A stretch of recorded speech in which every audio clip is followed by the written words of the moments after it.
Okay, I think we're live again. Welcome, everybody. Honey Bun, I see you're here already. Thank you for being here. Welcome. And we're going to get started today. The goal for today is to write 2 chapters from the ground up. So I'll be doing the story beats for both of them. I'm just going to do both of them back to back. And then I'm going to take them, generate them, and edit them, hopefully, all within the 2 hours that we have allotted tonight. I'm really hopeful that I'll be able to get this done because if I can, then what that means is I will be able to get this book written far faster than I thought I would. I had kind of plotted things out so that I could do it with 1 chapter a day, maybe 2 chapters on a couple of different days. But if I could do 2 chapters a day, then I'll be done before Thanksgiving here in the United States. So that's actually my hope. I would love to be able to take Thanksgiving weekend off and just enjoy the time with family. Not that I don't love spending time with you, but this is taking up all my evenings, and so it'll be nice to go and have some time off. So, um, yeah, so we're gonna see if we can actually do it and get 2 chapters done. I'm pretty sure we can, given the amount of time that it's been taking me to write the story beats and everything. So the chapters we're writing today are chapters 5 and 6 out of, let's see, there's 26 here, including a prologue and an epilogue, or I guess that'd be 27, including the prologue and the epilogue. But we're doing 5 and 6 today. So let's just go ahead and get started. I've got my dictation software here. And by the way, let me know in the comments if you can hear me okay. I've had some comments that tell me that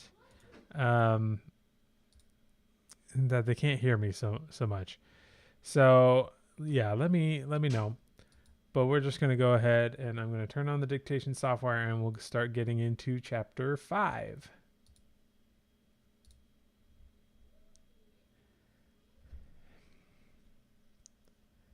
The scene opens with Arthur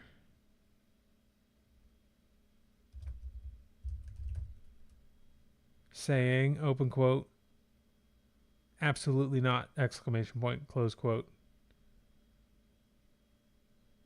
And then explaining why Mina can't possibly go to an auction, period. Mina asks why not, comma, and Arthur says that it should be obvious, comma.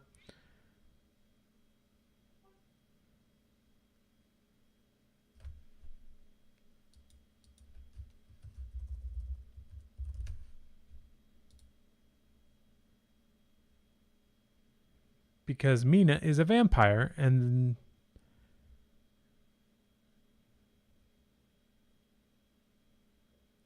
she can't be expected to go to just any auction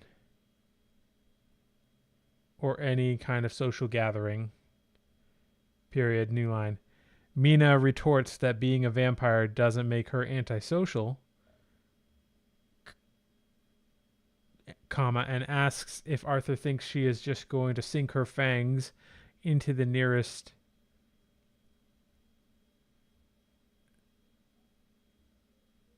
rich boy just because she is surrounded by other nobility. Period. Arthur responds that of course that's not the case, comma, but she hasn't been tested in high society or at any such events since becoming a vampire in the first place. Period. New line.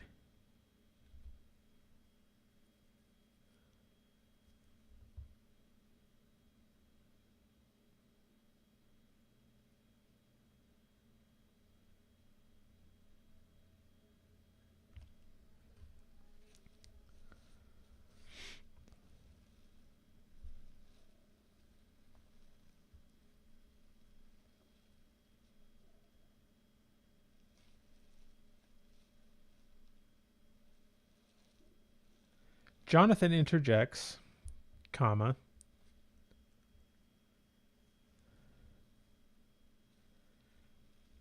saying that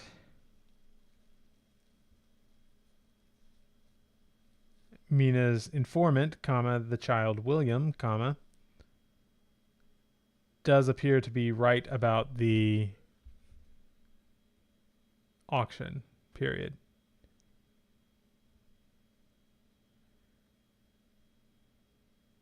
He has found references in the notes to a buyer named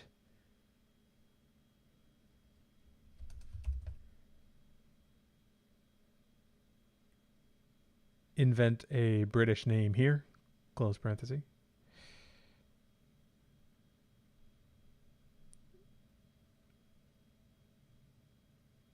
who Jonathan confirmed is the sort of person to conduct an auction like this. Period. Plus, he's had a number of shady dealings in the past, comma, possible evidence of bribery, comma, and a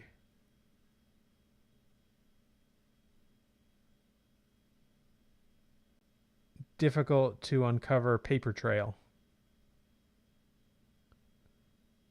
Period.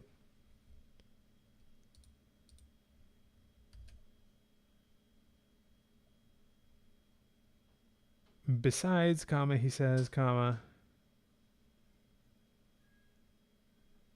they don't even know if this auction is actually going to happen. Period.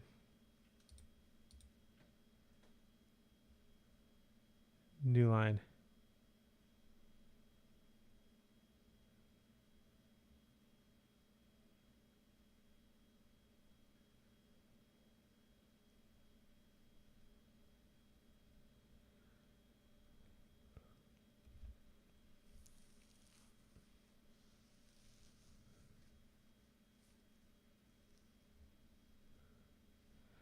Arthur sighs and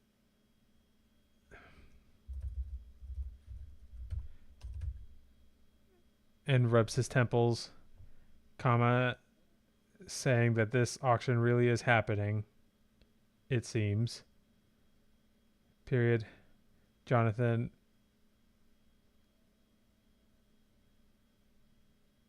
confirms this, comma, and Mina tries to look smug and meet Arthur's gaze, comma, but Arthur decides not to look at her in that moment. Period. Almost under his breath, comma, Arthur says that he still thinks it's a bad idea for Mina to go. Period. New line. Mina says that she is the only one that should go. Period. If another vampire is going to be at this event, comma, who knows what could happen. Period.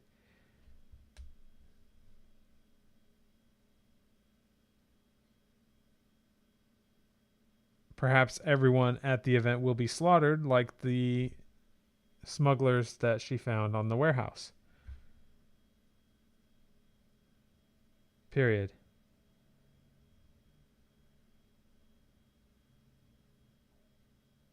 They can't take the risk that any of them will be trapped there with another vampire, comma, which makes Mina the only logical choice to attend, comma, as she is the only one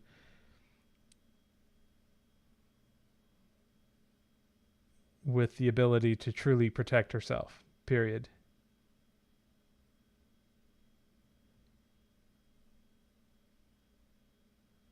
New line. Arthur points out that they had killed a vampire before, comma, but Mina points out that it was Quincy that killed Dracula, comma, that he died in the process, comma, and that Arthur and Jonathan weren't even present in the room when it happened. comma, whereas she and Dr. Van Helsing were.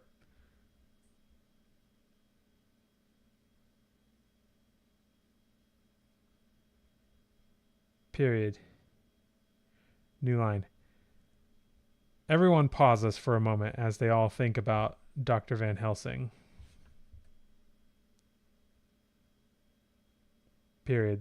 There is an unspoken question in the air, comma, wondering where he is, comma, and if he is still studying at Castle Dracula. Period. Mina has to assume he is.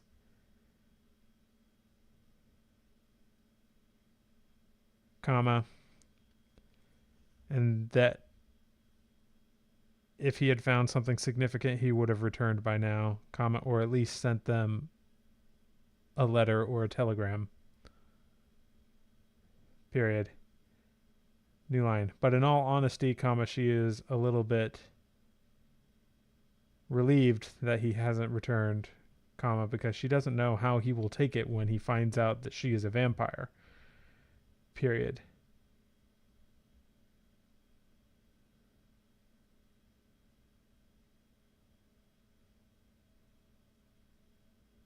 New line.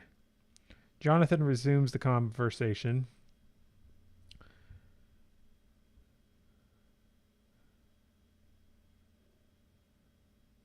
by standing and saying that he thinks he should go with Mina. Period. Mina opens her mouth to interject, comma, but Jonathan says that it only makes sense, comma, because a noble lady like herself alone will attract attention.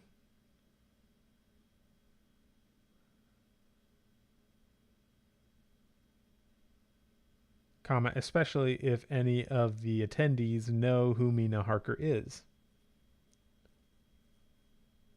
Period. They will ask why Jonathan isn't there. Period. It's a job for both of them, comma, husband and wife. Period.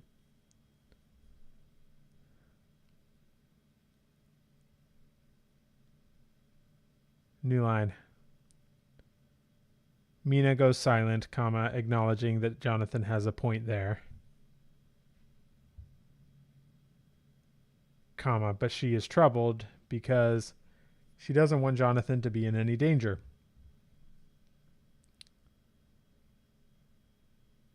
Comma, especially with everything he went through, comma, and the trauma it has caused him since, comma, she doesn't think that he could handle another full-on encounter with a vampire. Period. New line. She asks Jonathan if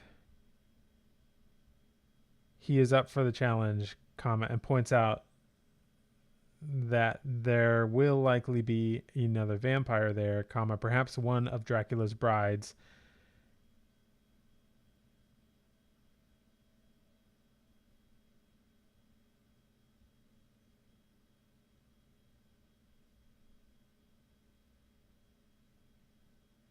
Comma, she even points out that the brides might recognize Jonathan from his time in Dracula's castle. Period. Jonathan doesn't think so, comma, as he is a lot healthier now and appears totally different from when that time at Dracula's castle when he had been slowly drained of life essence.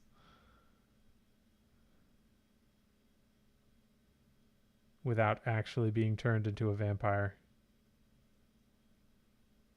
Period. New line.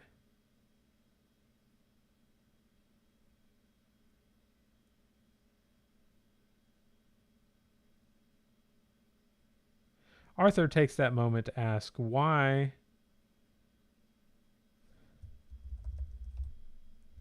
to say that he always wondered why Jonathan had never turned into a vampire, comma, but Mina had. Period. Mina replies that she has wondered the same thing but has a theory. Period.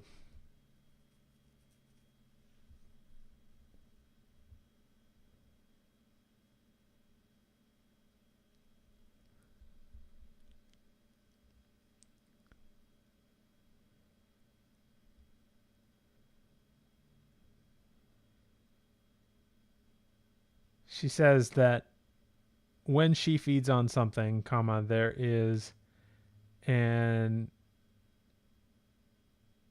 exchange of fluids, open bracket.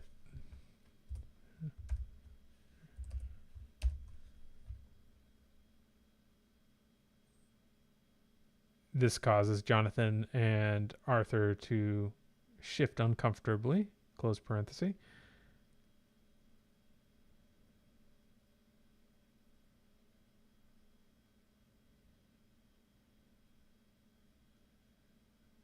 Period.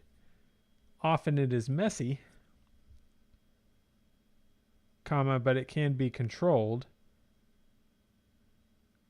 comma, so that the vampire, she, comma, or the vampire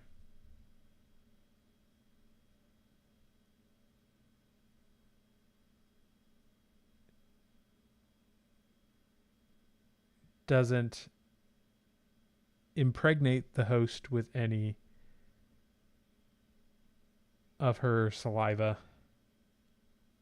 Period. Dracula, comma, she points out, comma, actually gave some of his blood to Mina and forced her to consume it.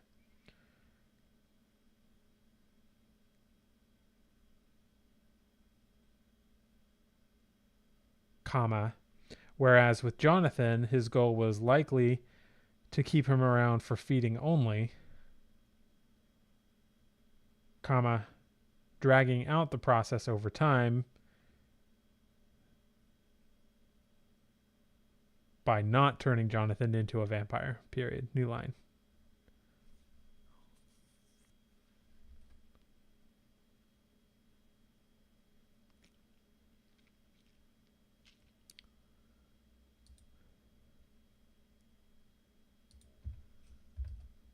Or whatever it is that transmits the open quote disease, close quote.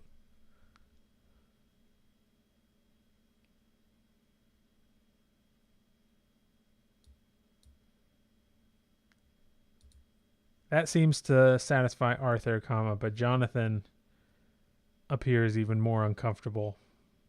Period. Mina asks him if he's okay to go to the auction with her, comma, and he replies that he is. Period. He sizes himself up, comma, stands tall, comma,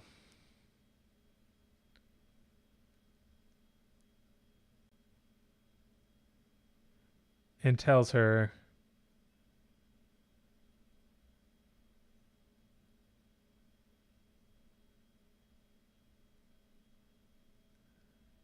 that it would seem that they should change into something nicer for the auction. Period.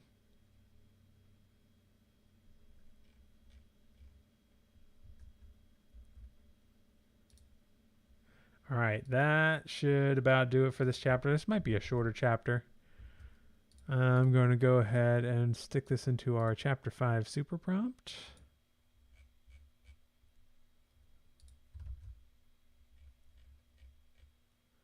And I need to do a setting. So I'm going to go to Claude and say, describe the setting in this scene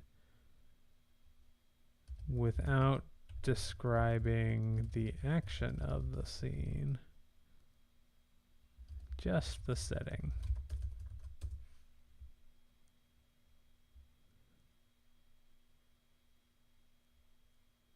I'm going to try doing that also in ChatGPT, see if it does any better. Describe the setting in this scene description without describing the events of the scene.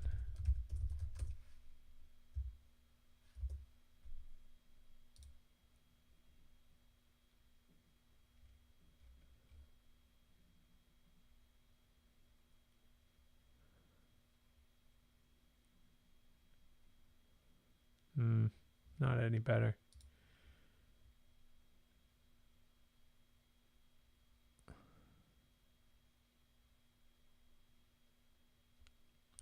I guess I didn't really describe the setting. This takes place. Actually, you know, I already have a description of the setting because they had another scene in this same place. I think it was chapter 3. Yes. But I'll need to modify it a little bit.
All right, that should be good.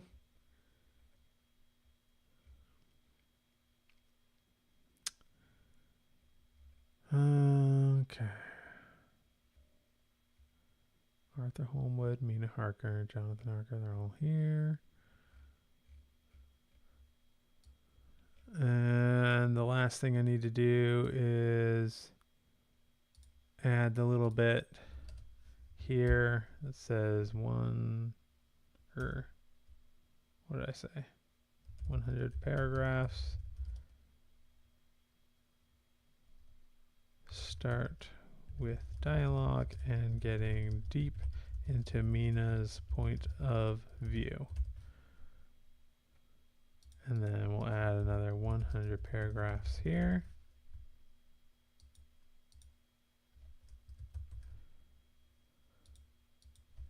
From a third person limited past tense perspective. And just add another 100 paragraphs to each of these.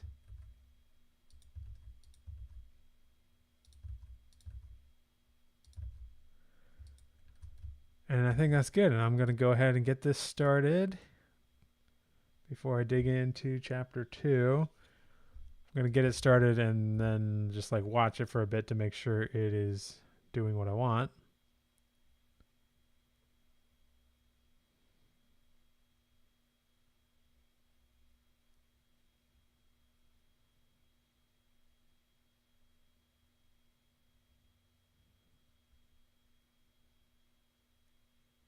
Yeah, this seems okay.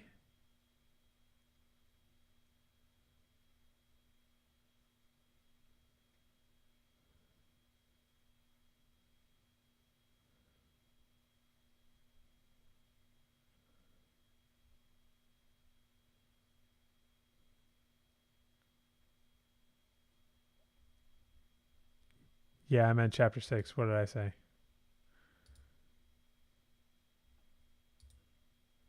All right, yeah, this seems good. I might run it one more time before we're done just to see if it can do better, but it seems to be doing the chapter really well. So let's move on to chapter 6. Outline. Here we go. This is a bigger scene and an action scene, so this should be interesting to see if it actually works out. Oh, okay, sorry. Meant to say chapter 6. I guess I said chapter 2 because it's the second chapter I'm doing tonight. Um, but yeah. So let's go ahead and delete this. We already got that. And start on chapter 6, Story Beats.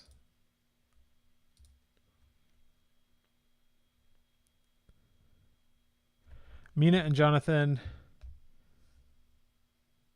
step out of their carriage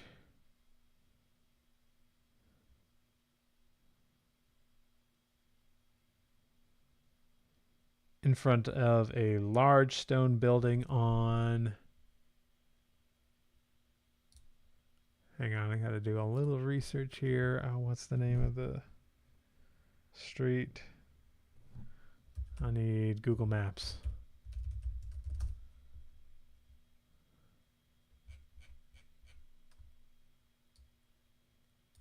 I can find it just by looking at it because I've been there many times. There's Westminster, Buckingham Palace. I believe it is. There's a National Gallery.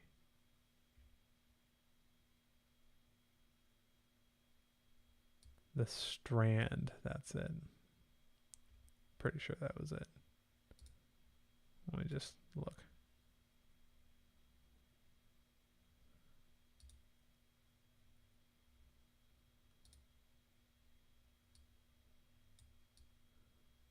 Yeah, that'll do. Yeah, pretty sure that's the street. Okay. Back to it.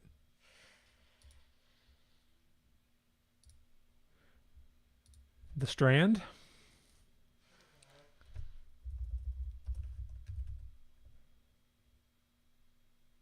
Period.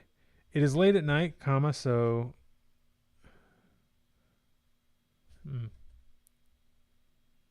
Mina doesn't have to worry about sunlight, comma, but this street is a lot busier than she is used to.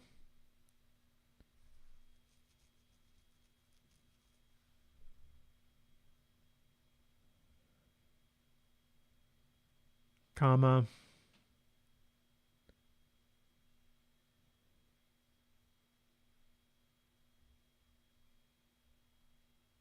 And she feels uncomfortable surrounded by so many people. Period. For a moment, she almost goes into a fight or flight mode, comma, and could almost feel her vampire senses heightening. Period. New line. But then Jonathan takes her arm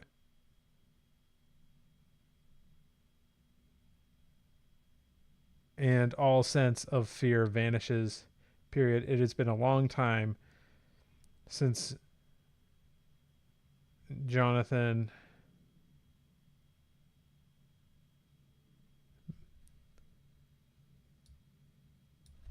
offers her his arm.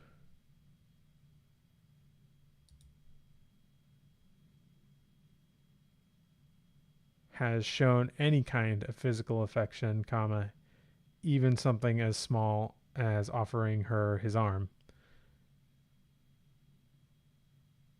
Period. It's a big step up for him, comma.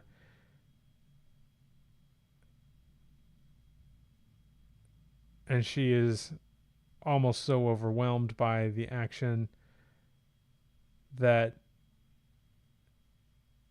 she doesn't move when Jonathan tries to lead her inside, comma, but eventually she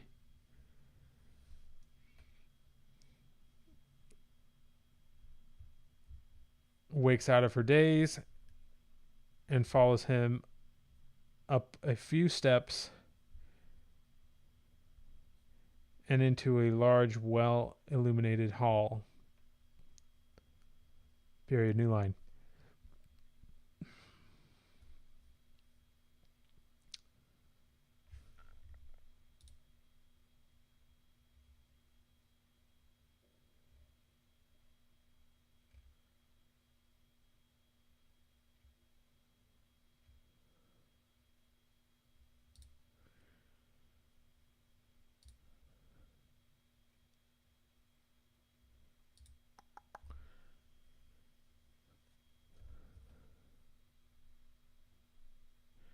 Mina tells Jonathan to remember to look for someone he recognizes.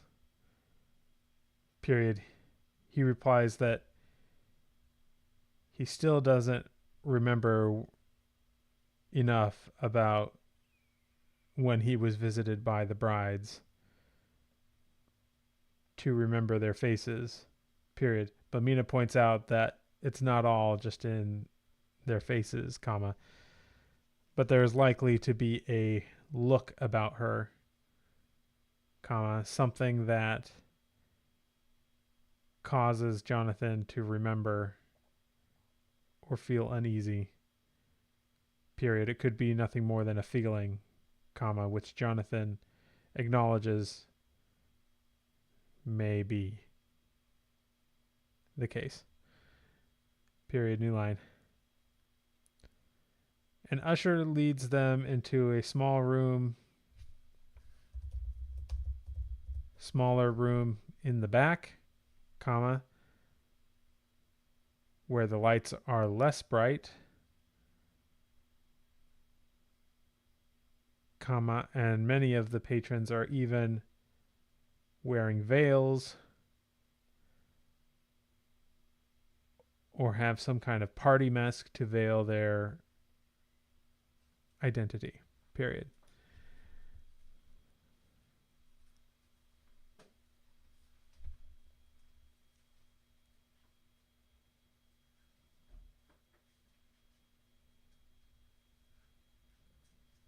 Mina wonders idly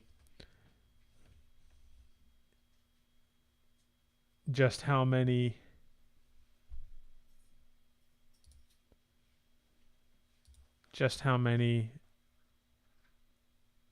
of these items being auctioned today are legal. Period.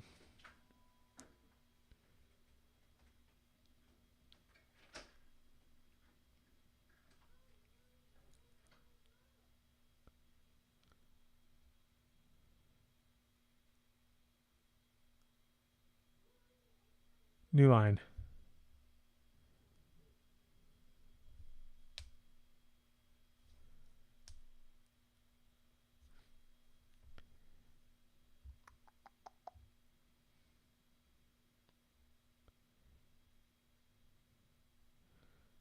The auction begins with a few lower level items, comma, something to get the crowd warmed up.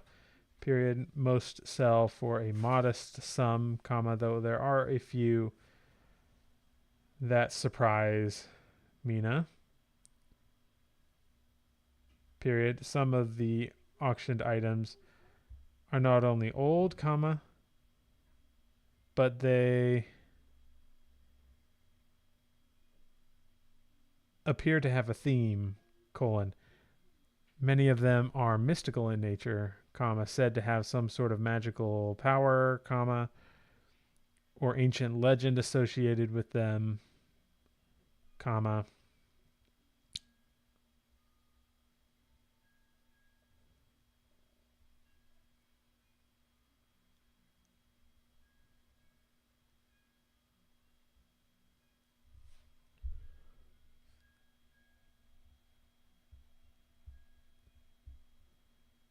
Which is very curious, period, new line.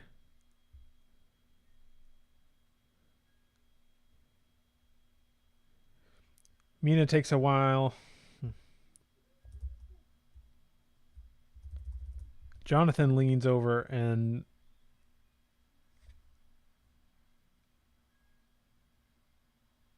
mentions to Mina that there is a woman seated 2 rows in front of them and all the way to the right who has not said anything for the entire auction,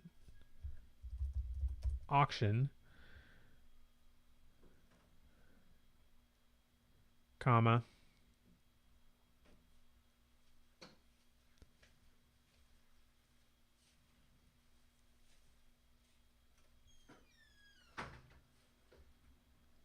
and she looks suspicious to Jonathan. Period. there's something about her that unsettles him, comma, like he had discussed earlier with Mina, period. New line. Mina looks at the woman in question, comma, and notices that she is sitting very straight, comma, her face completely passive, comma, with long black hair that is perfectly straight.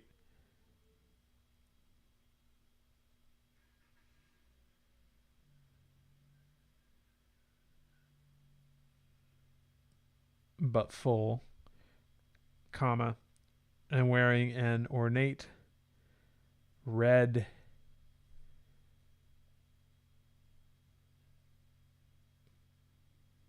dress that, comma, though made of some silk or some other fancy material, comma, looks practical, comma, like the woman could easily run around in it, period. But there is definitely something about the woman, comma, something about her smell,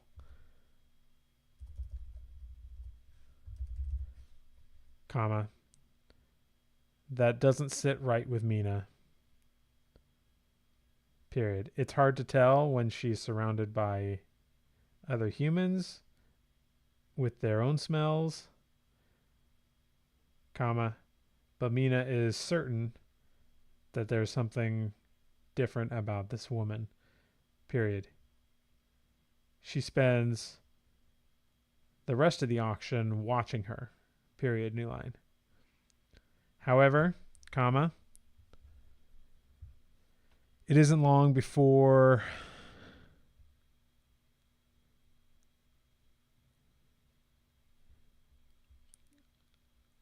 the auctioneer brings out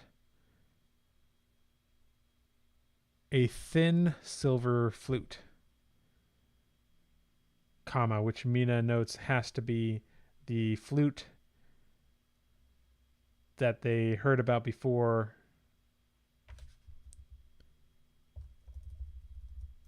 the smugglers had brought in, comma, and that the other vampire was looking for, period. She quickly looks at the strange black-haired woman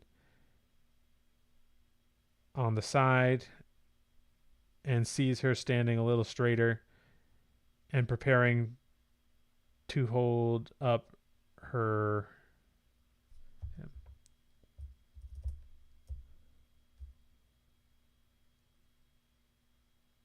and getting ready, comma, as if to hold up her paddle to begin bidding, period. Sure enough,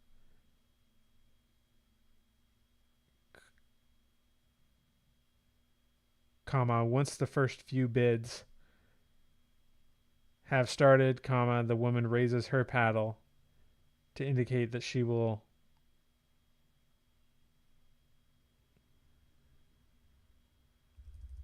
like to bid, period. New line. Mina immediately raises her own paddle, comma, bidding for the sum of 100 pounds, period. Oh.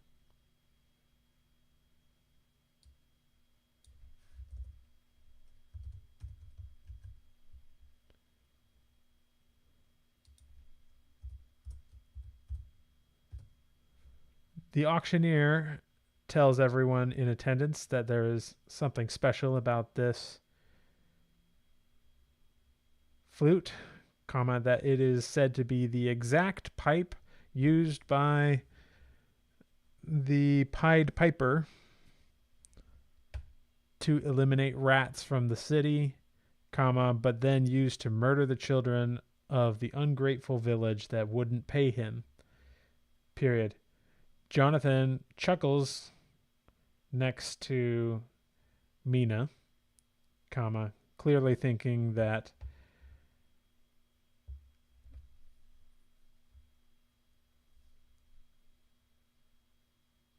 the story is a hoax, comma, something invented to raise the price of the flute. Period. The auctioneer also mentions that the flute has been proven by their team of experts to be several hundred years old, and made of premium grade silver.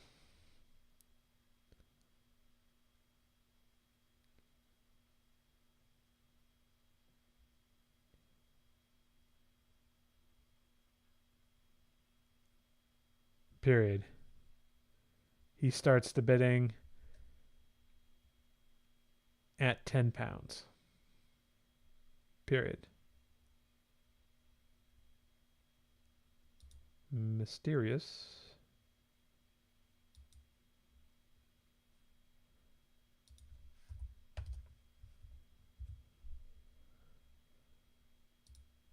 Back and forth.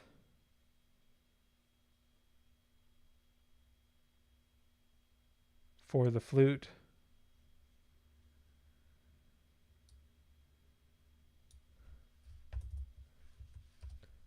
The woman looks at her, and their eyes lock for the first time,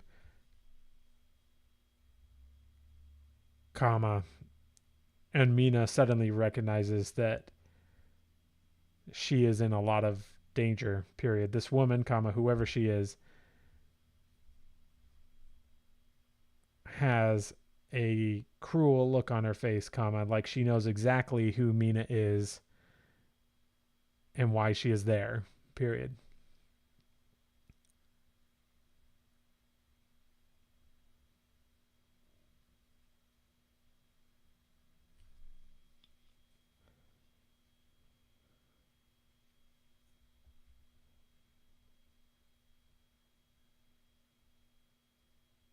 New line.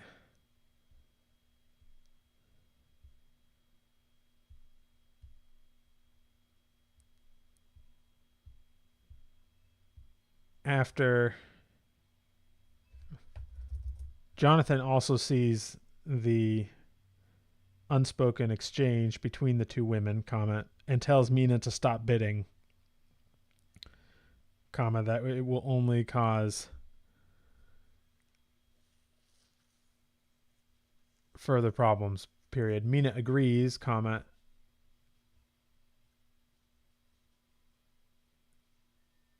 and stops bidding on her part, period. That leaves the mysterious woman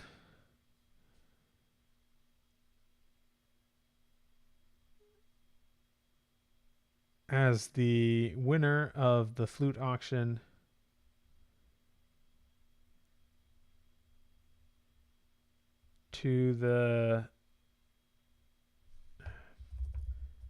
At the overall price of £110. Period.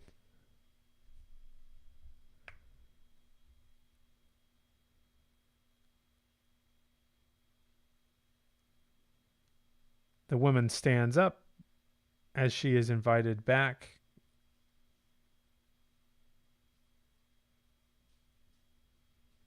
to retrieve the flute.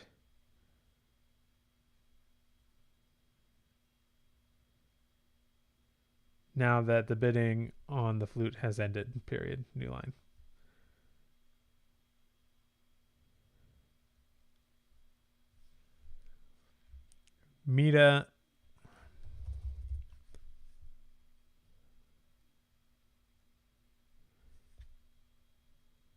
Mina tells Jonathan to stay put, and she stands up and excuses herself,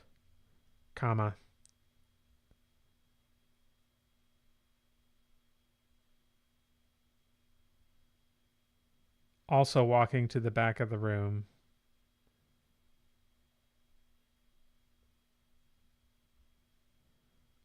Like she belonged there, and opened the door, period. Thankfully, no one seemed to protest, period. As she went through the door, she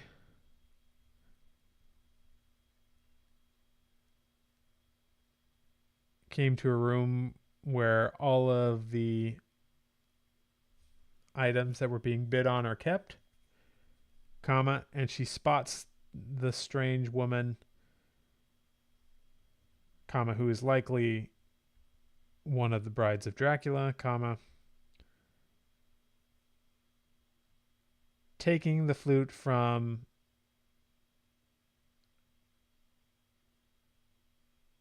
a member of the staff and proceeding out another door in the back. Period. New line. Mina shadows the woman for a while, comma, going through a number of passageways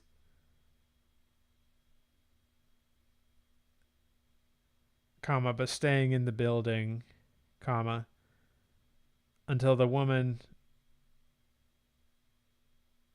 goes through one more door out into the back of the building, period. Mina pauses at the door, comma, trying to listen as she hears voices, period.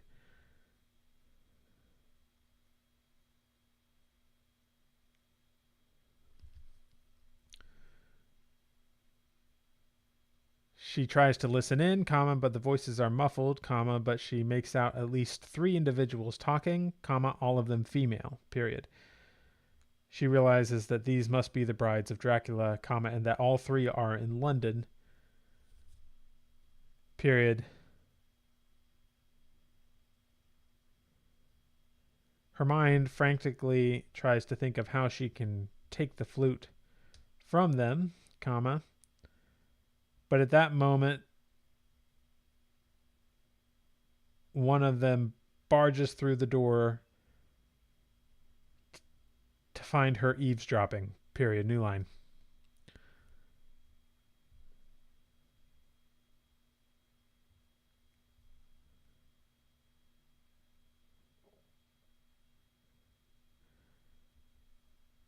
The woman hisses and bares her vampire fangs, comma, leaving no more room to doubt about what she is, comma, and launches herself at Mina. Mina stumbles backward, comma, but bares her own fangs, comma, and a fight ensues.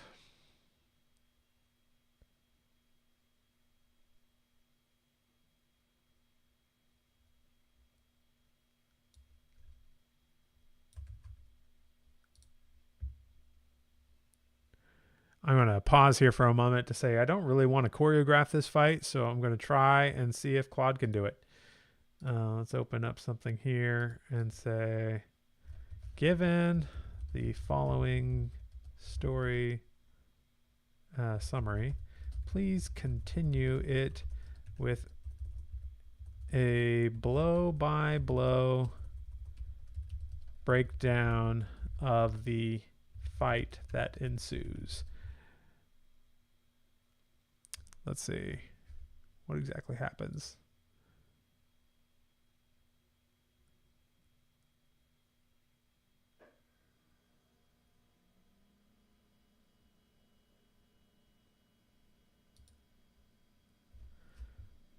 Mina needs to try her best to put up a fight, but is ultimately no match for the other 3 vampires, and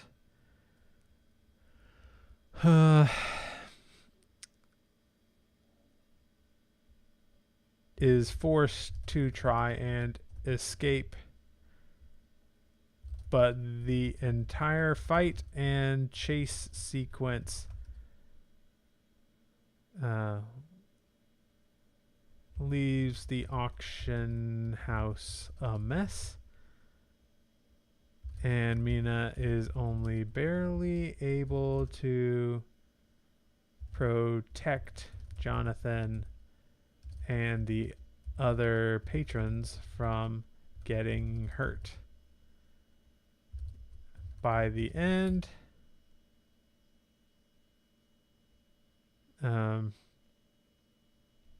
Mina and Jonathan should escape, but only because Mina is able to carry Jonathan on her shoulders and leap from one building to another, quickly escaping the area.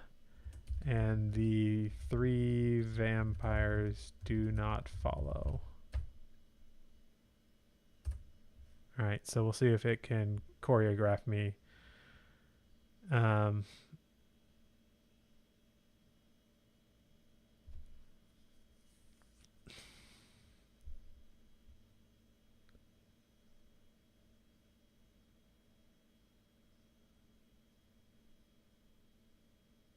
Alright, I'm going to have to tweak it, but this is okay.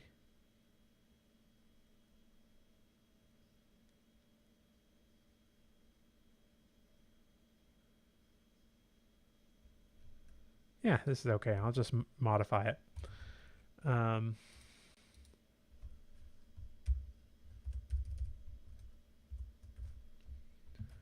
So Mina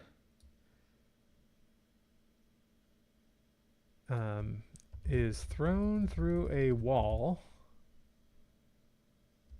into where the auction is still going on. People gasp and scream. Suddenly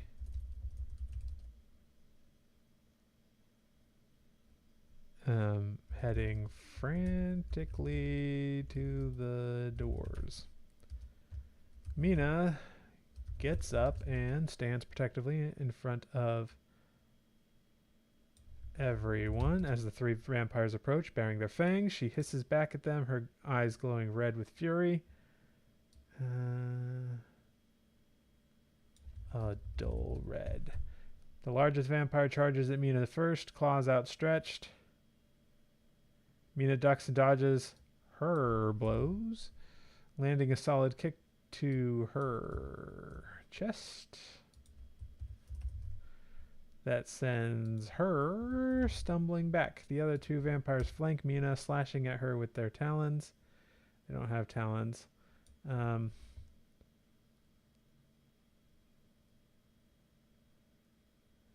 Their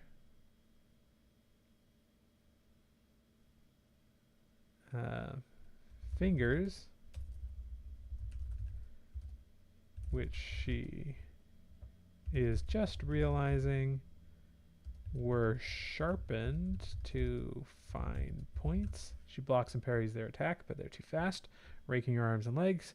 Mina cries out in pain, but keeps fighting. She grabs one vampire by the throat and hurls her into a display case, shattering glass everywhere. By now, most of the patrons are gone, but Jonathan is still in the back, looking terrified. Mina wants to tell him to just run, but she is too busy fighting. The vampires regroup and attack as one. Mina is overwhelmed, trying to fend off all 3 at once. They smash her through tables, shred tapestries on the wall, and demolish elegant statues. The auction house is being destroyed in the melee. Mina knows she can't beat them. With a mighty shove, she throws the vampires back and grabs Jonathan, hoisting him over her shoulders. Run, she yells. And now she is running.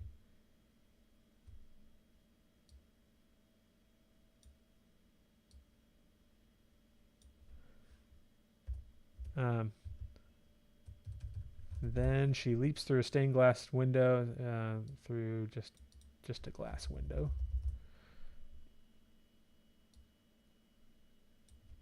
And out of the building before Dracula's brides can follow.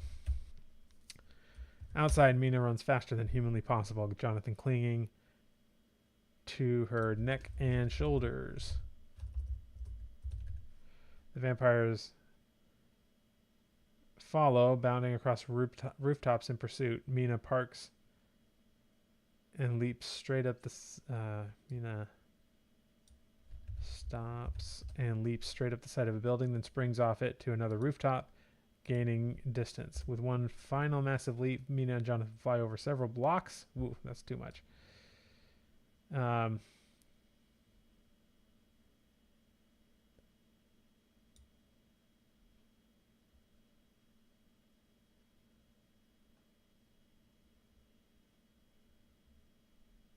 With several massive leaps, Mina and Jonathan fly over several blocks, landing on a distant rooftop several miles away before Mina turns to see if they are still being pursued. The vampires have lost their trail. Gasping for breath, Mina checks that Jonathan is unharmed. He smiles gratefully at her. They take a moment to recover before disappearing into the night, having narrowly escaped the vicious vampires. Boom. That's not bad. I like it. This is turning into one very, very long chapter. I will probably cut it in two, but that's all right. So let me turn this on.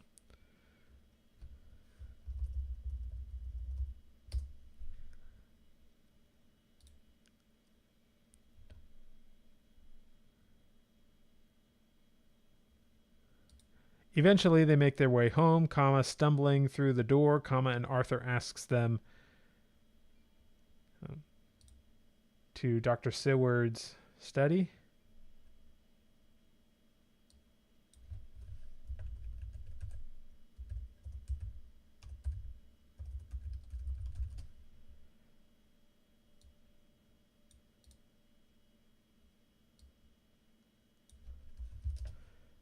Arthur and Dr. Seward are there.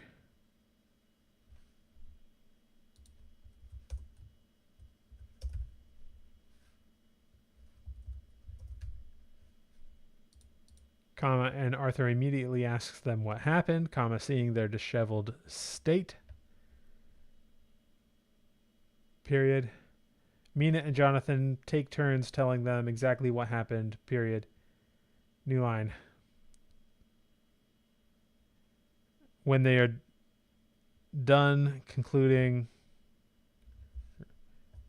relating the story, there is a knock on the door. Period. Immediately, everyone tenses.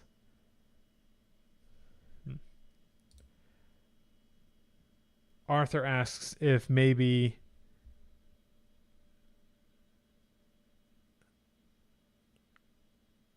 the brides had let them go so that they could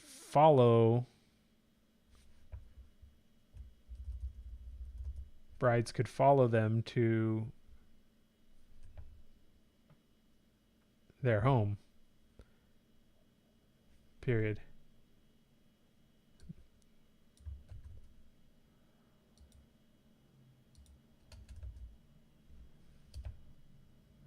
Mina hadn't thought of that, and just as she is about to reply,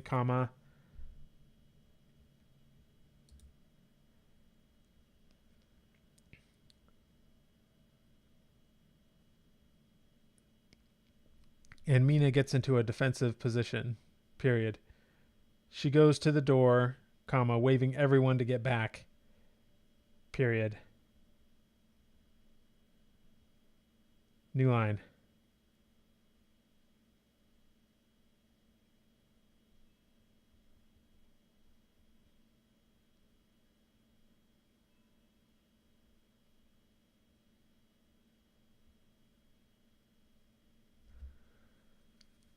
She opens the door with a rush and gets ready to attack whoever is there, but stops short as she sees a tall man with a stovepipe hat on, and a well-worn but clean suit, and a cane in one hand.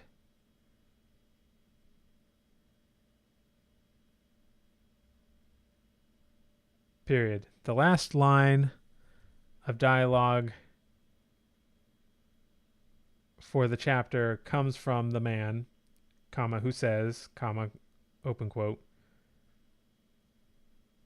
Good evening, Madam Harker.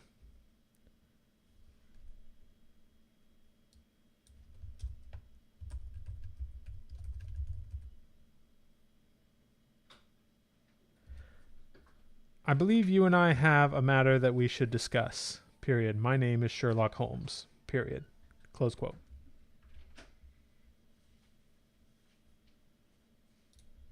Boom. Got it. So, yeah, this might end up being 2 chapters. Let me just, I want to see how many words it is. It's going to be a lot of words. 1,600 words. Actually, that's not as many as I thought. But still, I think I can split this into 2 chapters. So let me prepare 2 super prompts. This is chapter 6. I'll just go ahead and put it all in here, and I'll split it up here in a second. We're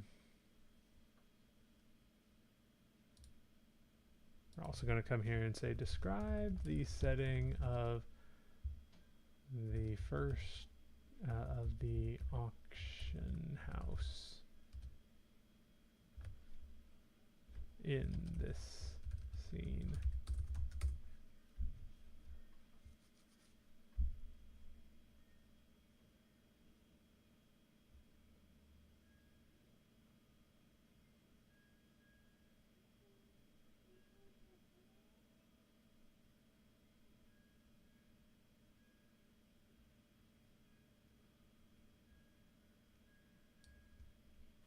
Okay, that's actually not bad. I'm just going to put that in there. And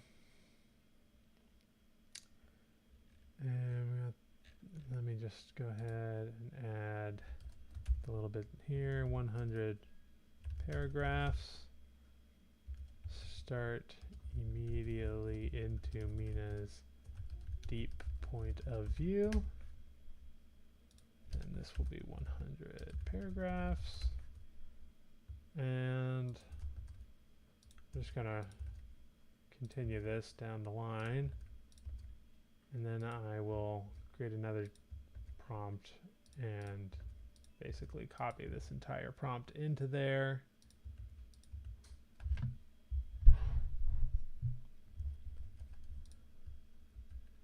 And then while that's going, I can answer some of your questions. But let me get this going first. All right. I believe this is all good. Past tense. Let me see this deep point of view, but still in third person limited and past tense. And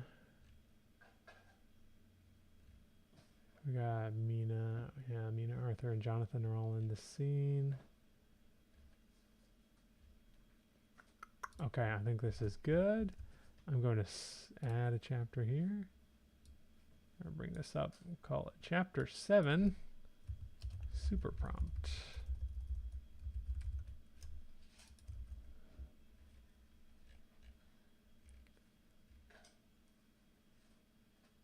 And now we need to decide where this leaves off. So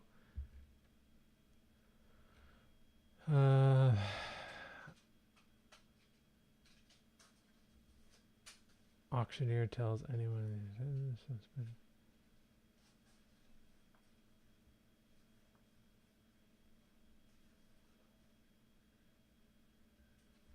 Mina tells Jonathan to stay put, and she stands up and excuses herself, also walking back. All right, I think right about here is where I would split it. So I'm gonna,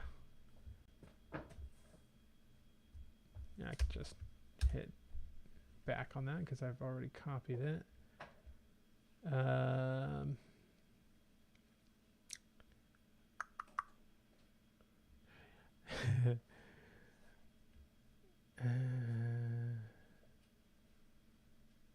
And then I would take this out of the overview as well, because that's not part of this chapter. And then we'll go to this part.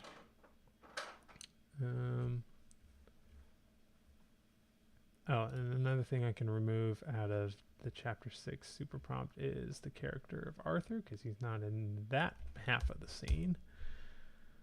And in chapter 7, they can all be there. I'm not going to put Sherlock in there because he only has like one line. Pull out the rug. Okay, so right here. And then we just delete these first few.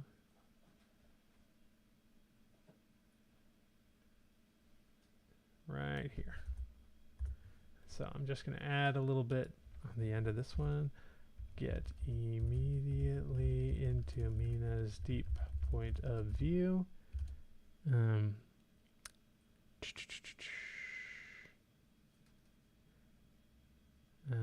But still third person limited and past tense. All right, now we have our prompts. First of all, our prompt for number 5, chapter 5, should be done. So let's just go check on that one real quick. All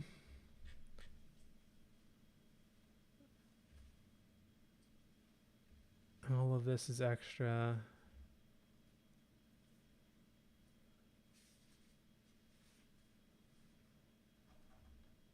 Oh, here we go.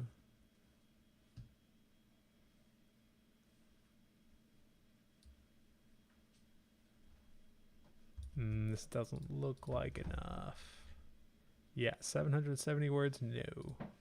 So we're going to run chapter 5 again. So we may be here a little while getting all of these in.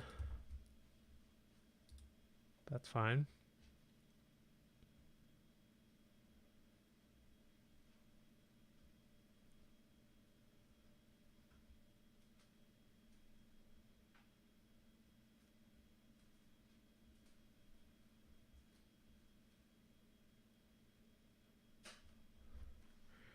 All right, let me get to some of your questions. I know some of you had a few. So how many words do I usually get from this prompt? Usually a lot, but a lot of them are extra words that it like continues the scene, and I don't actually want it to do that. And so usually I get, at least with the prompt right now, I'm getting about 1,500 words on average of usable words that are actually the scene I want it to be doing. I'm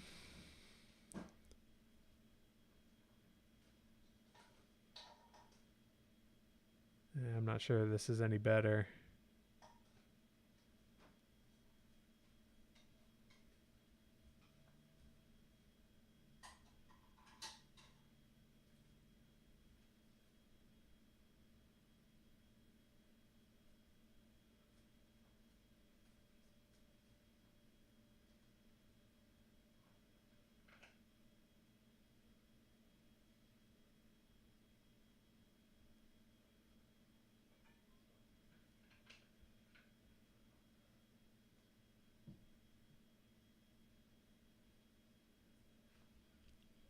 And then Gia, you asked about if this was Dragon Naturally Speaking. Yes, it was. Specifically, I bought Dragon Professional Individual, which works really well.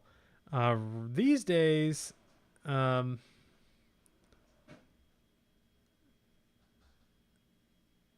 on. All right, it finished the scene. Let's see if it did any better. Nope. Yeah, it did worse. Let's see. This was a shorter scene. Like the beats were shorter, so I'm not too surprised, but I know it can do better, so I'm going to run this again.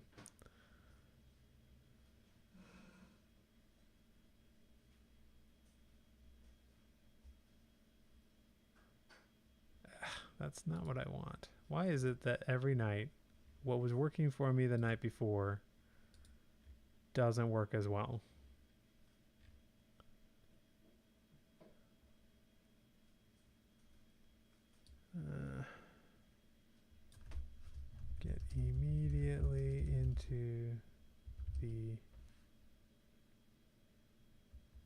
deep point of view of Mina. Just try that again.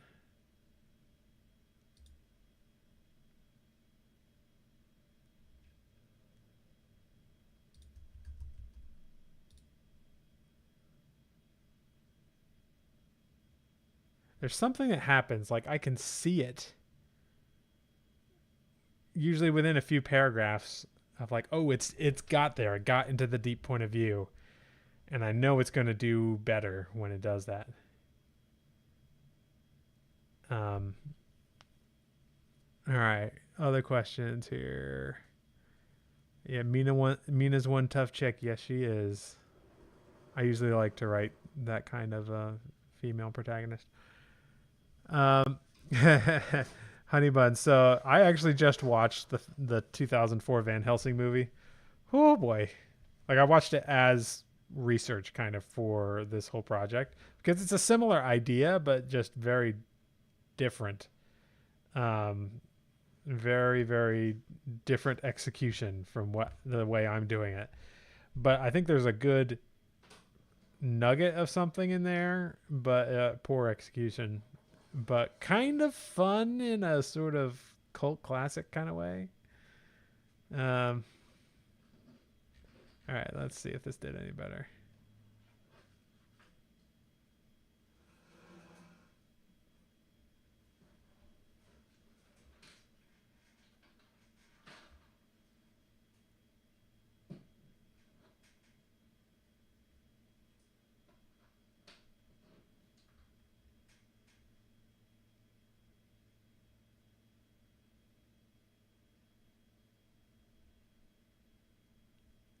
Quincy.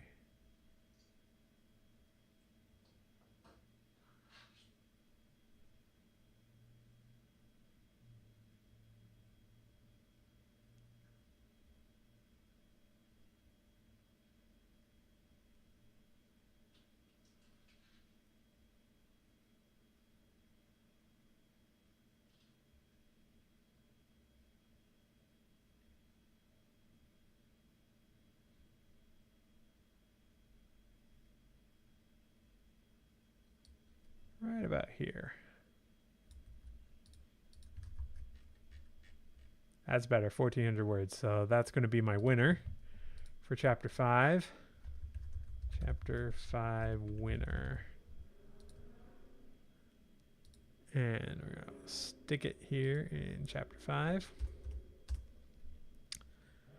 Now let's do chapter 6.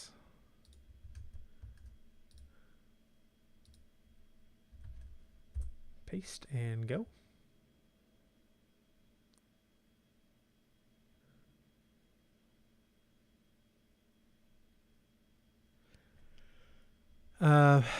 So yes, I do write the beats first. That's just my process, and I like to dictate them because I find it honestly more enjoyable and easier to get exactly what I want than it is to use the AI to write them. Although, as you saw, if you were watching when I got to the fight scene, there are times where I'll take what I've written, give it to the AI, and then give it some instructions on what it should write next. And it often does a really good job when you do it that way.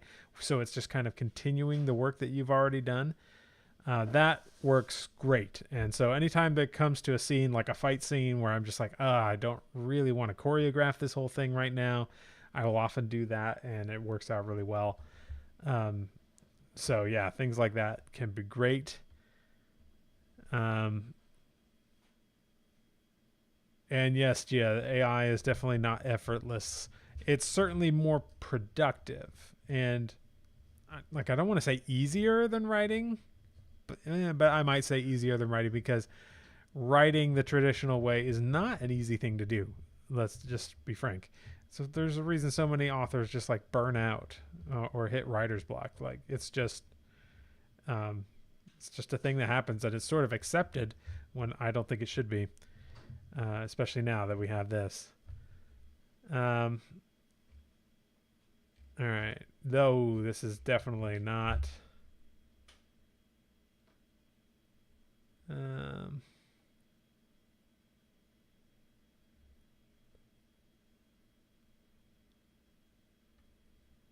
That's definitely not good. Let's try.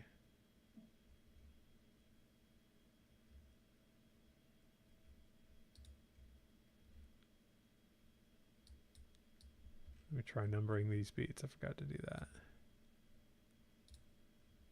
How many are there? 12.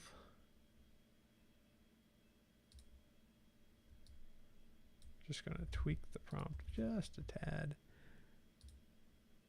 We'll try that again. Here, like that was bad enough. I'm just going to delete the whole thing.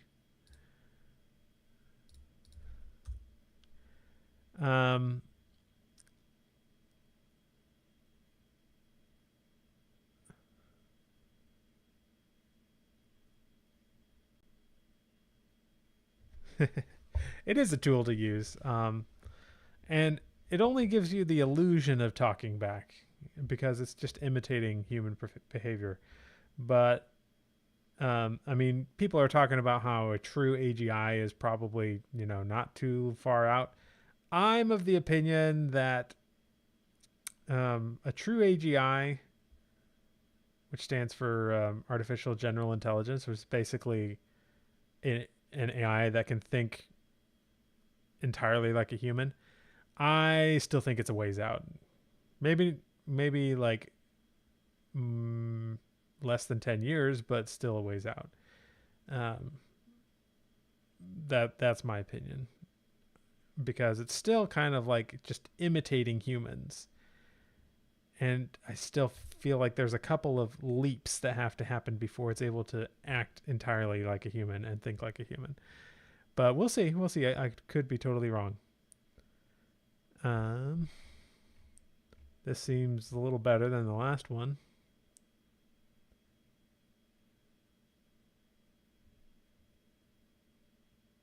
Yeah, this is definitely better than the last one.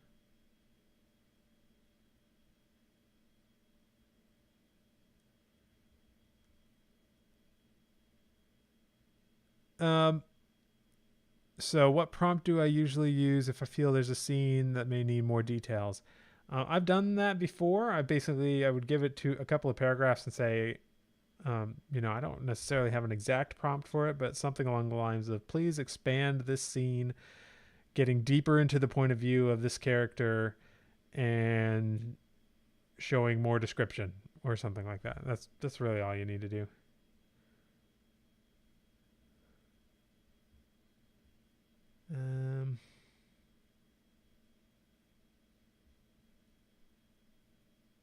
And actually there is, so here's a paragraph where I will probably be doing just that, where it kind of skims over something that I said. In fact, this entire section here, because I think this is okay. Everything we see here. Let's see, how many words is this? 1,200 words. I think I'd like it to be more than that, so we're going to run it again. Chapter 6.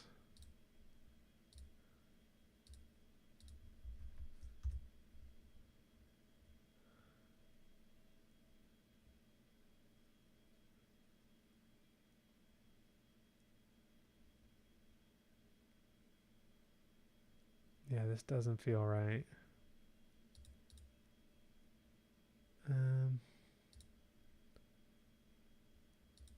Let's go to this.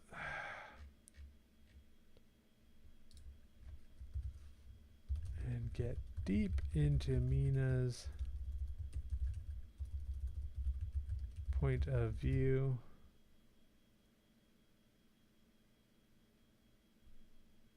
No.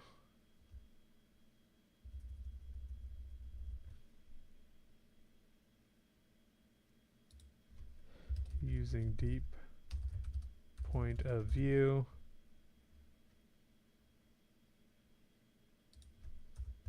Also important, do not skim over events. Use deep point of view to establish exactly what the viewpoint character thinks and Feels and senses.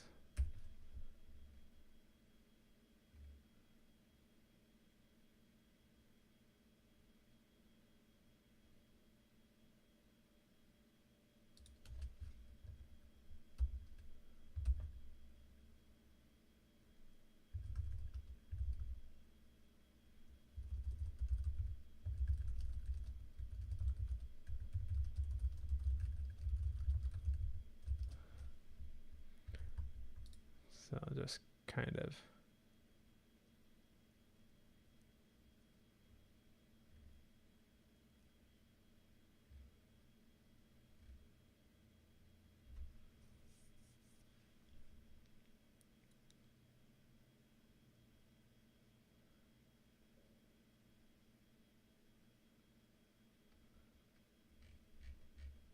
this isn't too bad.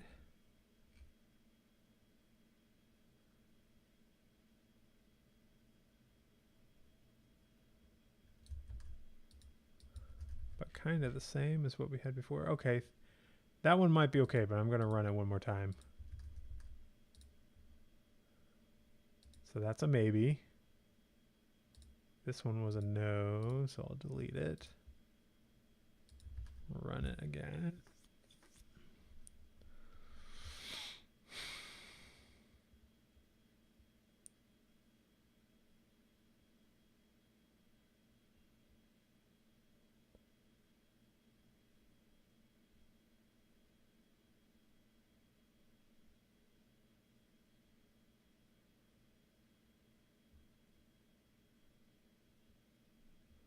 I think I'm running out of time though, and I'm definitely not going to be able to finish all of these chapters tonight, which is a shame.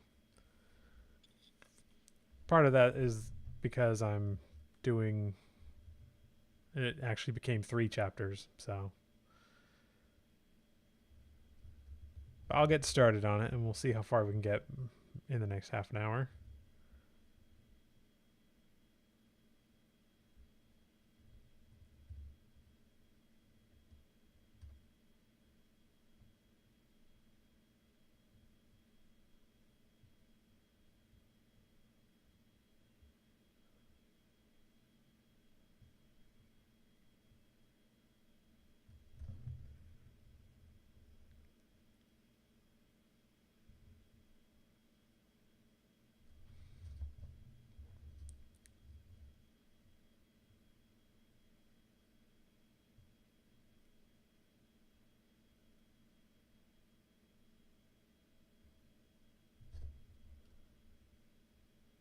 Yeah, this is okay.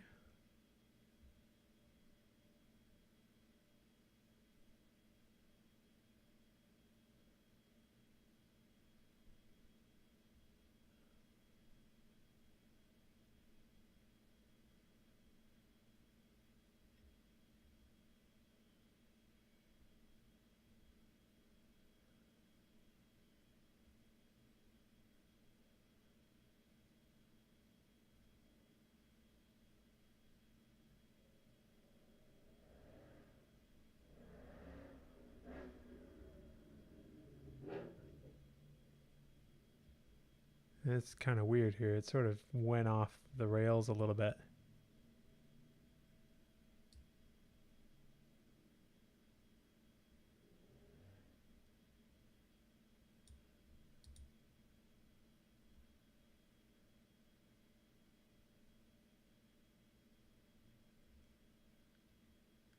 think the other one actually might be better, but let's just see how many words this ended up being. Yeah, 1,000 words. So yeah, the other one was better. So we'll just go with that one. It's okay. It's a shorter chapter because I split this chapter. So this was our winner here. Rename chapter 6 winner. Winner, winner, chicken dinner. All right, that leads us with chapter 7 to do.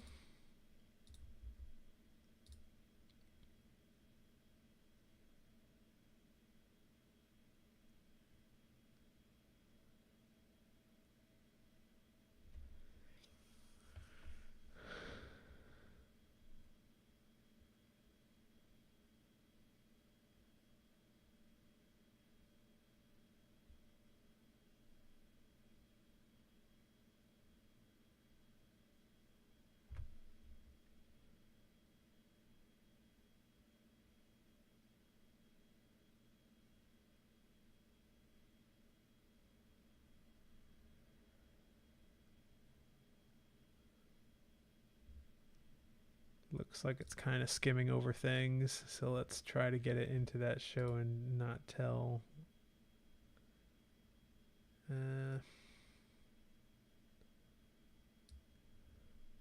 Deep in Mina Harker's perspective and in third person past tense.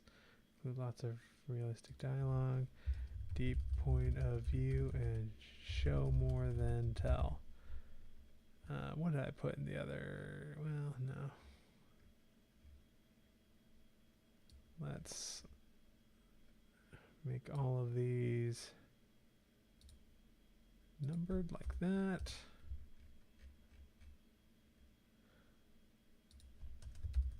Start immediately into Mina's deep point of view and give plenty of description.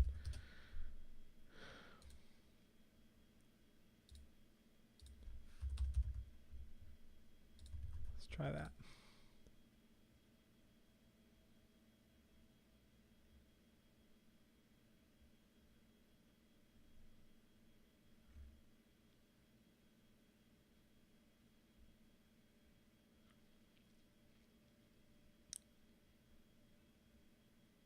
This action scene isn't too bad though. So maybe I'll come back to it and we can like combine bits and pieces. That sometimes happens, but I'm going to run it again here while it's doing that.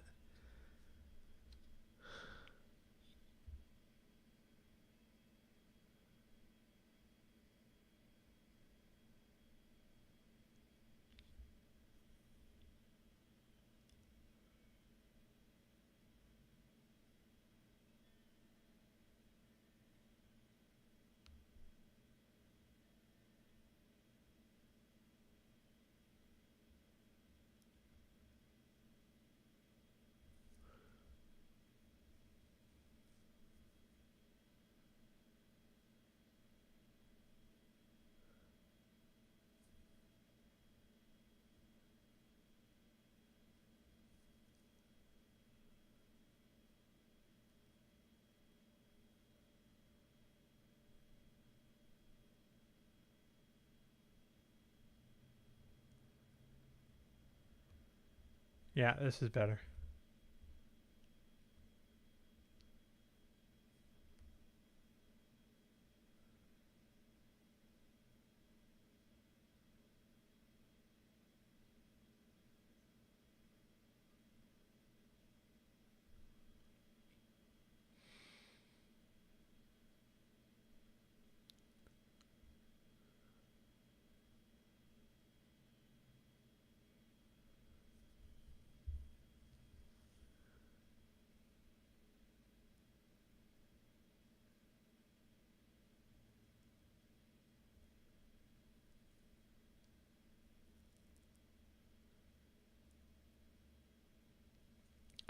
Yeah, Robin. So beats mean a variety of things in literary circles. So in the Save the Cat method, it's really talking about specific points of your story that you want to hit.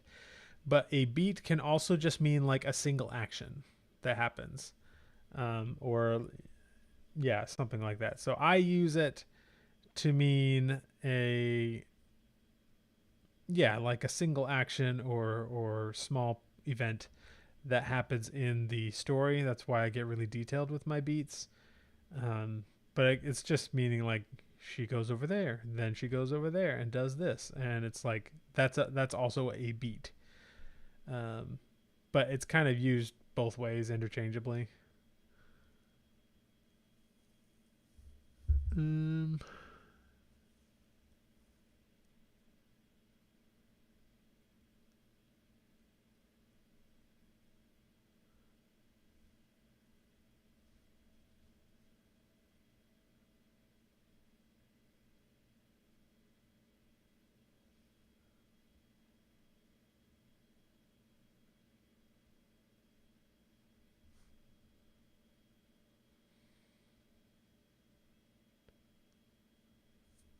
it's not quite following my story beats.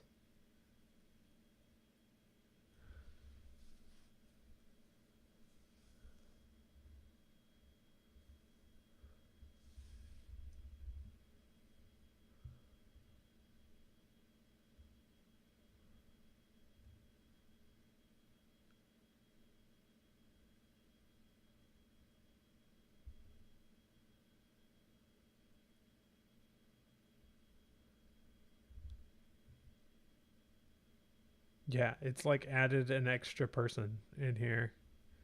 I'm wondering what it's going to do when it gets to the Sherlock section.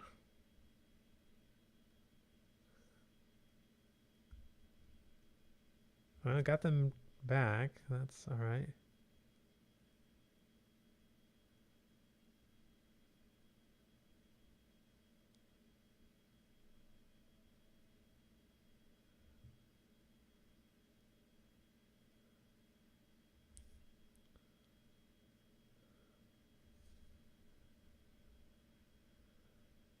Here we go.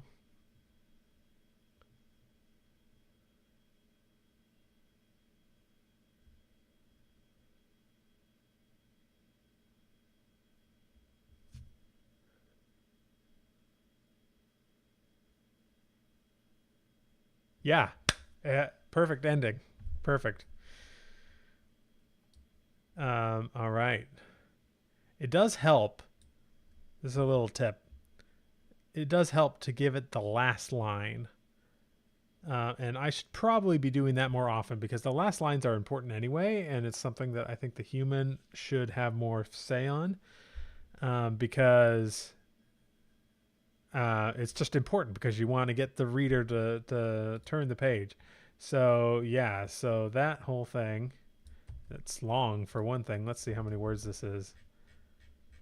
Whoo, 2,700 words. Although from judging from the look of it, let's see, this would be chapter 7.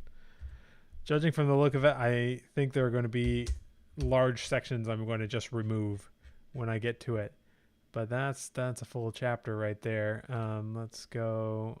Hang on. We're going to call this chapter 7 winner.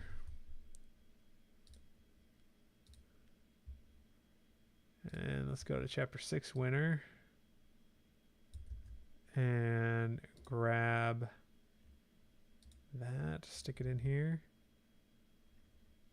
So that's 1,300 words. All right, and let's go back to chapter 5, and we got 20 minutes. I'm probably not going to finish the whole thing, but let's start going through this chapter and getting it ready. So Mina stood calmly in the study, hands folded neatly in front of her. She met Arthur's gaze. His outburst had been expected, but she maintained it. Yeah, so all of this. We don't need the... Actually, we could...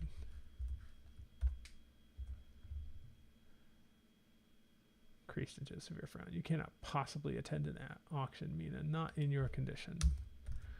Mina stood calmly in her study, hands folded neatly in front of her. She met Arthur's gaze. His outburst had been expected, but maintained her composure. Yeah, that's better. Those words were polite, their implications stabbed.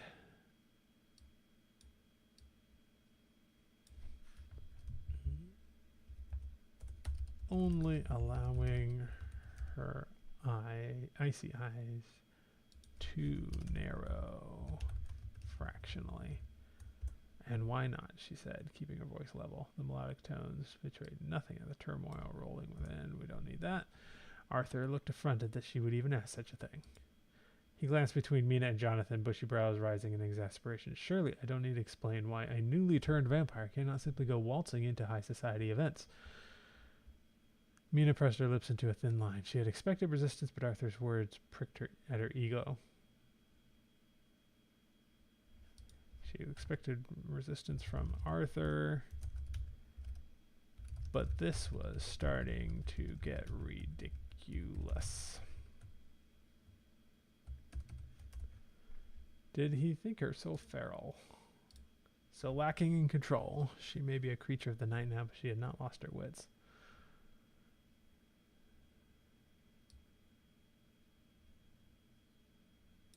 Different now, but she had not lost her wits.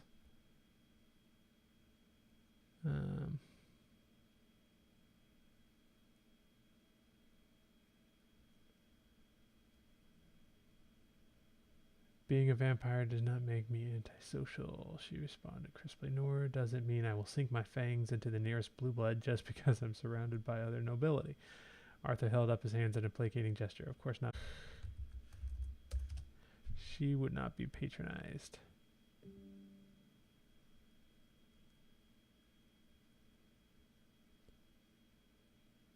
But you must understand, Arthur tried again, you have not been properly tested around high society since returning.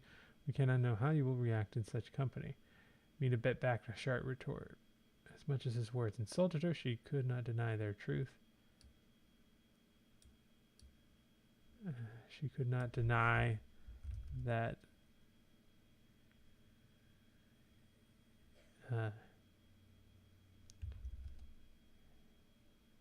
had no recent experience with large crowds, much less high society, as Arthur put it. Her transformation had been recent. She was still discovering the full... it wasn't that recent. Hang on. Relatively recent. She was still discovering the...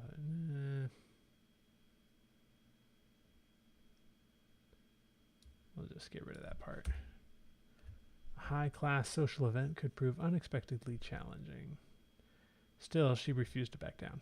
The auction presents an opportunity we cannot ignore, she said evenly. My informant was quite certain the vampiric relic, the flute, will be sold there. And whatever this vampire wants with it,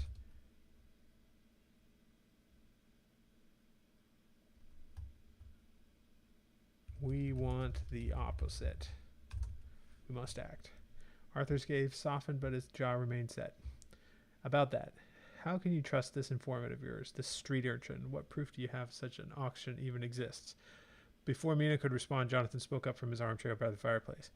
The boy may be right about the auction, he said slowly. I've found references in the solicitor's documents to an Edmund Blackwell, making several strange purchases as of late, paid for discreetly from what I can tell. Arthur's bushy brows shot up in surprise. Blackwell, the financier?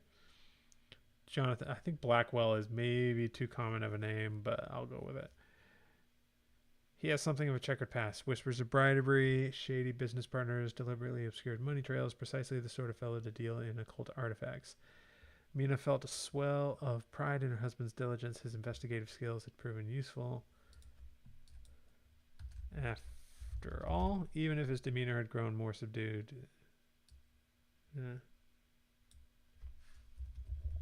after all... yeah, sorry, this isn't a gothic romance.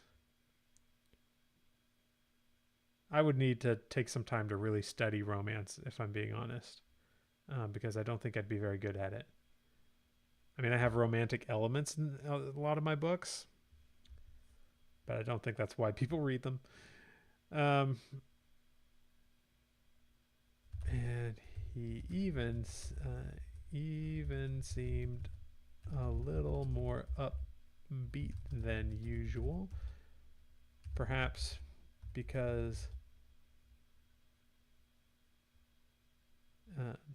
he felt he was contributing.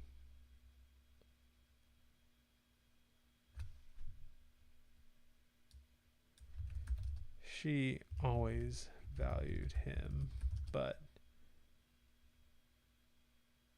she also knew him too well. He would feel better knowing that he was helping, however small, or however, yeah, small. Arthur sighed, shoulder slumping. We don't need the shoulder slumping. So the auction is real then. Blackwell is holding it. He shook his head, looking older than his years. The creases in his face deepened as he turned his resignated, let's say, turning his resignated gaze on Mina once more. That changes nothing. I still say you should not attend. Mina tilted her chin up defiantly, pale blonde hair gleaming in the afternoon light. Nope, this is evening.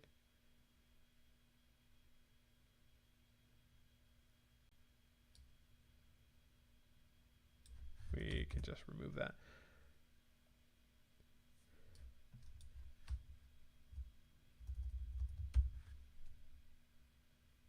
It changes everything. This auction presents a dire threat. If an ancient vampire relic is truly up for sale, we cannot stand idly by. If this vampire, possibly a bride of Dracula, I remind you, wants this thing, then we have to do all we can to make sure she doesn't get it. Whatever it is, whatever it does, there is no way this vampire wants it for good.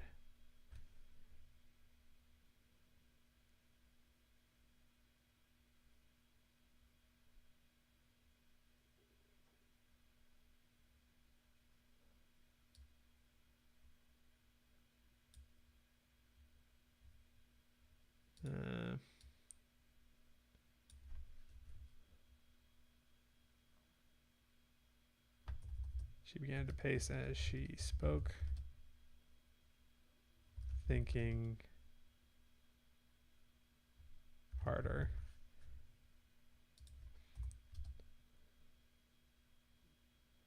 I must be the one to go. If a vampire is in attendance, no, we'll say. Arthur sighed again. Then let me go. Whoops. Then let me go, or Dr. Seward.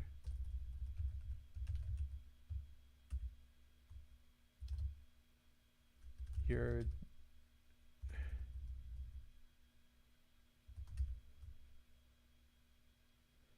She began to then we say Mina shook her head. I must be the one to go. If a vampire is in attendance, who knows what might happen, transpire. Perhaps the entire gathering could end up slaughtered like those smugglers.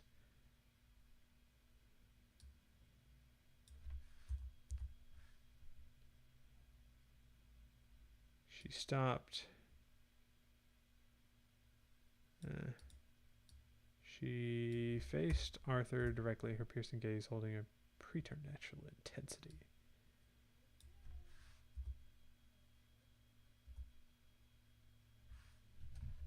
No. She faced Arthur directly. We cannot risk you or Jonathan becoming trapped with it. Let's see. Dr. Seward or Jonathan becoming trapped there with another of my kind. Of all of us, Ilum possessed the speed, strength, and resilience to face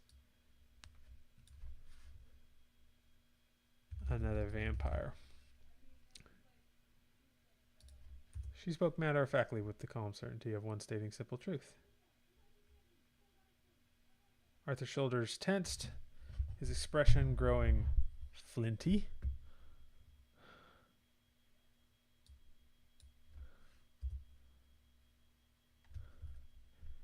Need I remind you, we have destroyed vampires before, said Arthur.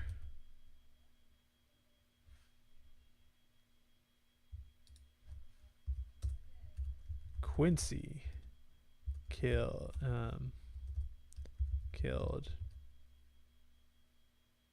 Dracula, said Mina.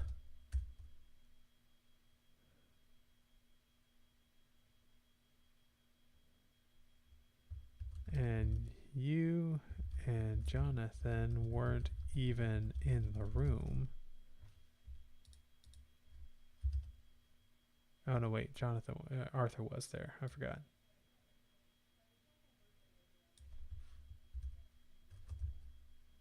You and I were in the back watching him and Dr. Van Helsing do all the dirty work.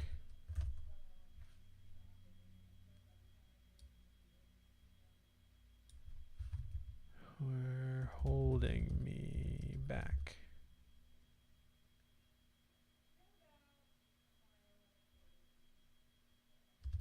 doing nothing else. Watching him and Dr. Van Hess.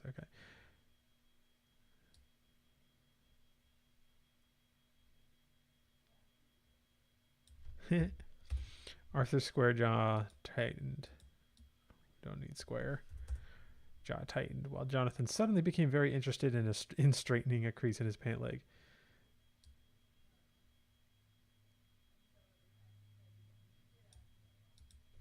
Jonathan wasn't even there. Quincy paid the ultimate price, she continued gently, and he had abilities beyond those of mortal men. That's not true.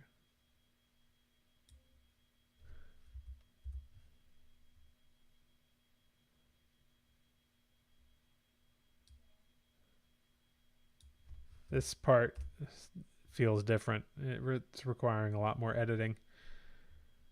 Arthur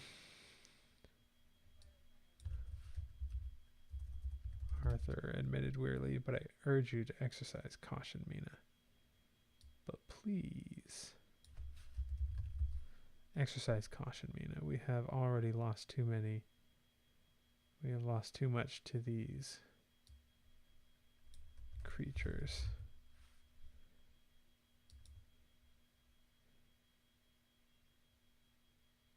Mina crossed the room to lay a comforting hand on his arm. She knew Arthur still grieved for Lucy, though he tried to hide it beneath a veneer of strength.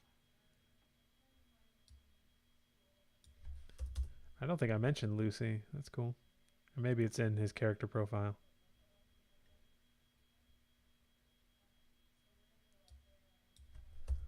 I will not underestimate them. Or no.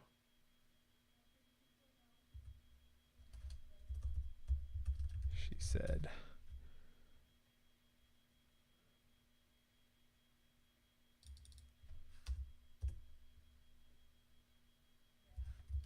Simply. Well, I cannot let you go alone, Jonathan suddenly declared. Mina turned to her husband, surprised by his interjection. He sat straighter in his chair, a determined glint in his blue eye.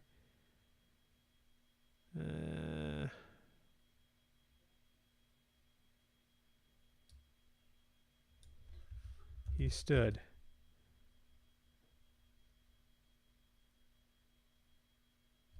Brushing himself off.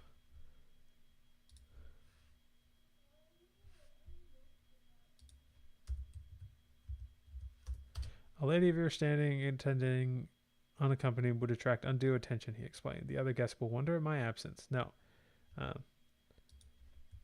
If they know who you are, will wonder at my absence. No. It is best we present a united front. Mina pressed her lips together, considering his words. She disliked the idea of putting Jonathan at risk again, especially after all he had been through.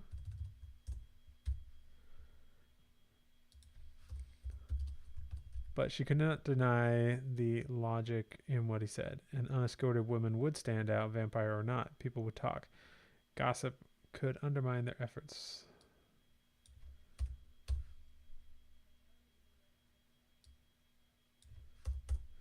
Still, the thought of Jonathan anywhere near another vampire chilled Mina to her core.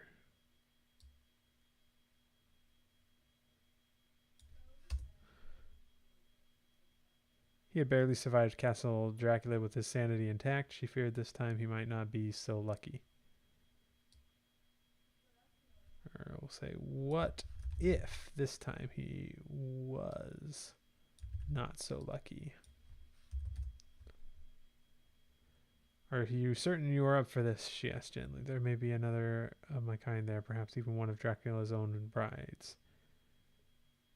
Jonathan paled slightly at the mention of the brides, but held Mina's gaze steadfastly. Get rid of the adverb. Don't need that. I am ready, he stated with quiet conviction. He said firmly. Guess we'll add an adverb there. I am not the same man I was back at that castle. My long convalescence.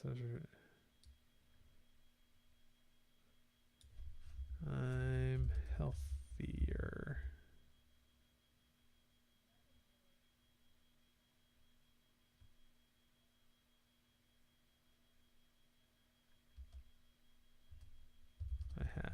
a much more pleasant constitution.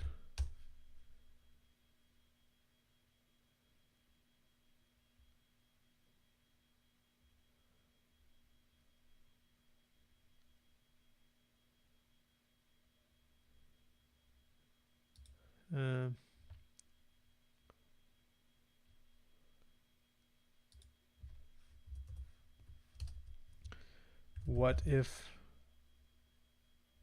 she recognizes you?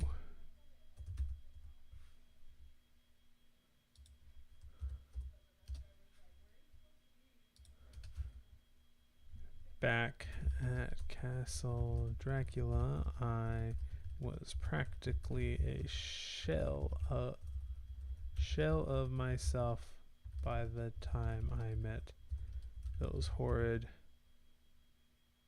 women. I would highly doubt they would recognize me as I am now.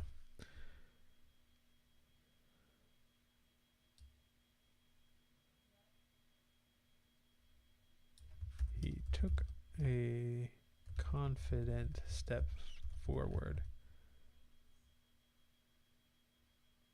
closer to her.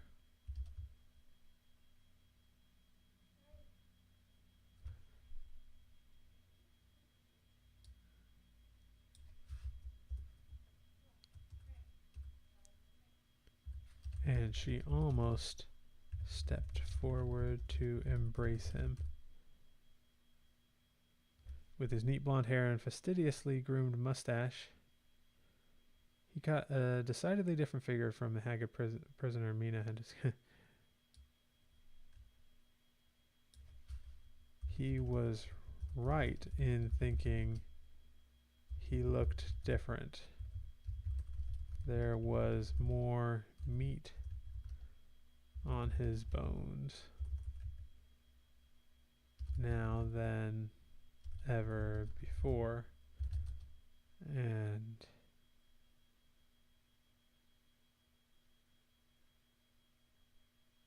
Mina had to admit it. He was looking more and more distinguished by the day.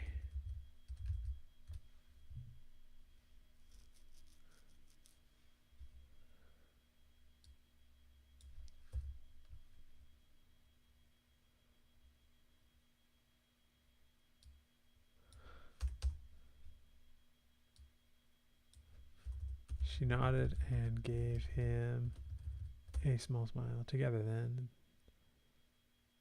the decision made, she turned to Arthur.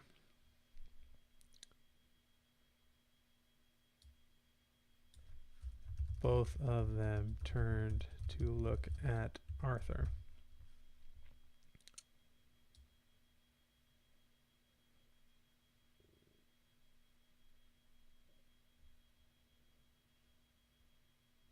Yeah, this is... Oh, I don't like that. Very good, said Arthur. Or said Jonathan. Arthur. Let's see. What did I put in my beats? There was a specific way I phrased it.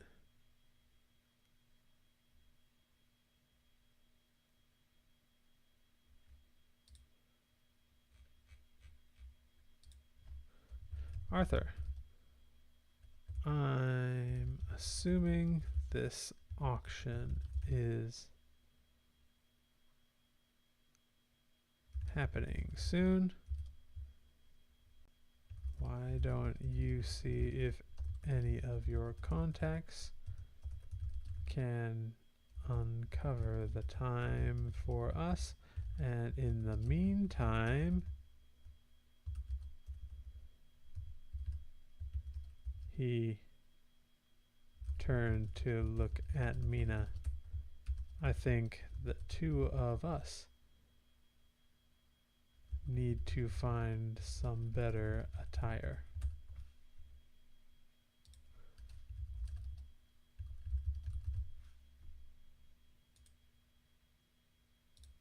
All right, that's good. Shorter chapter, just over 1,000 words, and that one took a lot more editing than some of the others have done, which, yeah, I'm not sure what to make of that. But that's just the way it works sometimes. It's now 9 o'clock. I unfortunately did not get to edit another chapter, but I don't think it would take too long. I unfortunately have these 2 chapters to do. This one's not too long, but this second one is much longer. For chapter 7. Let's see. So far, if we look at how many words we got in this book, we got 13,000. Pretty cool. Okay. So I'm going to go ahead and end it there. And I'm going to try and get to some of these before we meet again tomorrow night. But if not, we'll get this done tomorrow night and then continue on from there. And hopefully, again, on average, I'm able to get 2 chapters done tonight. Today was a little different, I think, just because we split one into 2. And I was working on trying to figure out how the getting the prompt just right. That does take some time. I have to keep remembering. But thank you all for being here, and don't forget my membership is still going. You can still sign up and get my book for free. In fact, get 2 books for free, as well as my entire success path that takes you from nothing with nothing published or even written complete to having a finished complete book and a short story and an email list and have everything published. So definitely check that out if you are interested, and the link will be below. Thanks everyone for coming and sharing some time with me, and I'll see you tomorrow.